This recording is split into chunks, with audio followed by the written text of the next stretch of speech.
Meet Lucy Smith, a waitress at the Pleasant Diner with spiky black hair, a fortress of piercings, and enough winged eyeliner to look like she could fly away from her problems. But that tough exterior is pure armor, because Lucy is a survivor of the foster care system, and all she's ever wanted is a quiet, stable place to call her own. Her life is turned upside down when a handsome, mysterious native lawyer named John Jamie Jameson walks into the diner, knowing her name and asking about her native heritage. Lucy, whose trust in people is zero, is immediately convinced he's a hitman. She confronts him, only to learn a terrifying truth. He's only been watching her for 2 days, which means the other person who's been stalking her is still out there. Panicked, she decides to do what she does best: disappear. After meticulously scrubbing her apartment clean of her own existence, she heads to the diner for one last shift. But just as she's sharing a farewell cake with her kind coworker Nancy, a pipe bomb detonates in the kitchen, blasting them both into the parking lot. In the chaos, as Nancy bleeds out, she looks at Lucy and says, "You look just like your mother." When Lucy wakes up in the hospital with a shattered femur, the mystery deepens. She overhears Jamie talking to a woman named Daunis Fontaine, and the bombshells just keep coming. It turns out Lucy is the long-lost younger sister of Daunis's best friend, Lily, who was tragically murdered 5 years ago. Her birth mother, Maggie Chipaway, is alive. This entire time, Lucy had a family she never knew existed. But to understand how she got here, we have to rewind.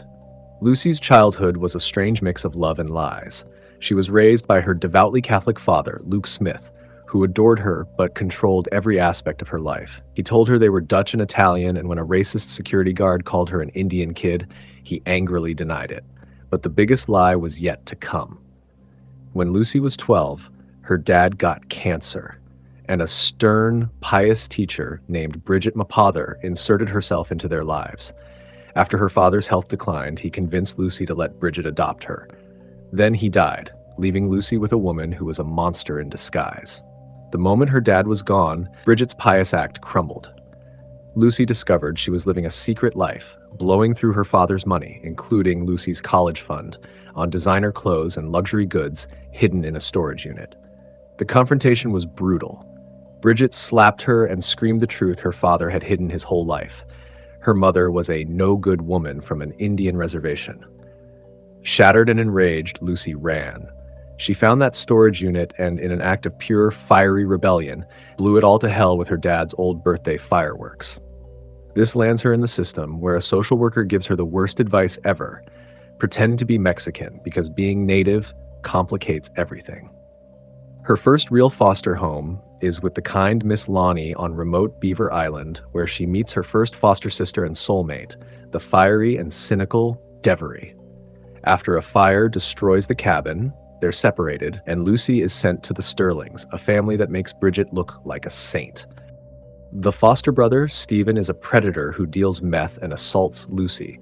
When she discovers he's also abusing his 9-year-old sister, Stacy, Lucy tries to expose him, but the family closes ranks, frames her, and she's forced to run again. This leads her to Hoppy Farm, which at first seems like a paradise, a sprawling, happy group home run by the benevolent Mr. and Mrs. Hoppy. She makes friends, finds a community, and even has a brief romance with a boy named Diego. But, of course, it's all a lie. One night, after Lucy and Diego have sex, he disappears. Another foster brother, Boyd, confesses the horrifying truth. Hoppy Farm is a baby farm, a front for an illegal adoption ring where they get girls pregnant and sell the babies. Boyd murdered Diego because he saw him as competition for the bonus paid for fathering a child. Trapped and terrified, Lucy realizes she's pregnant with Diego's child. To survive, she plays along with Boyd, but one night in his loft, she leaves a candle burning near a curtain and walks away, leaving him to die in the fire. Just when she thinks she's alone, Divvy reappears as the girlfriend of the Hoppy's son, Bruce. Lucy, now a pawn in Mrs. Hoppy's blackmail scheme, finds the farm's secret journal detailing decades of illegal adoptions and missing girls. To protect her own newborn son, Luke, she arranges a legal adoption with a teacher, Isabella Rivera.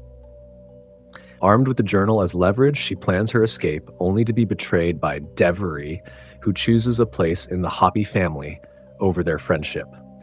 Lucy barely escapes with her life by hiding in a pond, breathing through a bulrush stem. She makes her way to Mount Pleasant, changing her name and trying to build a new life, which brings us right back to the diner explosion. Back in the present, Lucy's recovery is a whirlwind of revelations. She begins working for Jamie, learning about the Indian Child Welfare Act, ICWA, and her own heritage. But her stalker isn't gone. It turns out to be a former foster sister from Hoppy Farm, sent to give her a deadline. Give them what you stole, or else. Realizing she's cornered, Lucy makes a desperate move. She walks up to a tribal cop and falsely confesses to the diner bombing, getting herself arrested just to be safe from her pursuers. Daunis and Jamie bail her out, and she finally tells them everything. The murders, the baby farm, the journal, her son. The final confrontation is insane. A coded message from Stacy Sterling lures Lucy back to Hoppy Farm, where she discovers the Sterlings were the true masterminds all along, and they have her son, Luke. They blame her for ruining their son, Stephen, who died in a house fire after his crimes were exposed. As Mr. Sterling marches her toward a barn where the Hoppies are being held, Divry appears, consumed with guilt and trying to help. A bomb planted by Sterling detonates, engulfing the barn in flames with Luke and Stacy inside. In a final act of redemption, Devery runs into the fire and saves Luke, but her lungs, damaged from the first fire at Miss Lonnie's, give out, and she dies.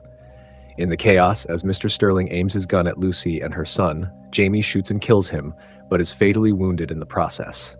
He dies in Lucy's arms, a hero's death that secures their safety. The epilogue jumps forward a few months. The vast criminal conspiracy is being unraveled by the feds. Lucy has regained legal custody of her son, now named Luke Jameson Diaz Smith, a tribute to the two men who shaped his existence. The story culminates in a naming ceremony on Sugar Island, a true homecoming. She finally meets her birth mother, Maggie, and her great-grandmother, Granny June, beginning a tentative healing journey. And in the most bittersweet twist of all, Daunis reveals she is pregnant with Jamie's child, a new life born from so much loss. Jamie's will leaves Lucy a life insurance policy and his life's work, the collection of stories about Esiwa, tasking her with finishing the book he started. The story ends with Lucy, no longer just a survivor, but a mother, a sister, and a storyteller, surrounded by a messy, beautiful, complicated family, finally home where she is loved. It's an incredible story of survival against unimaginable odds, of how family can be both the source of our deepest wounds and our greatest healing. It really makes you think about what it takes to break a cycle of trauma and build a future from the ashes of the past. What do you guys think was the most shocking twist? Let me know in the comments below, and don't forget to like and subscribe for more recaps.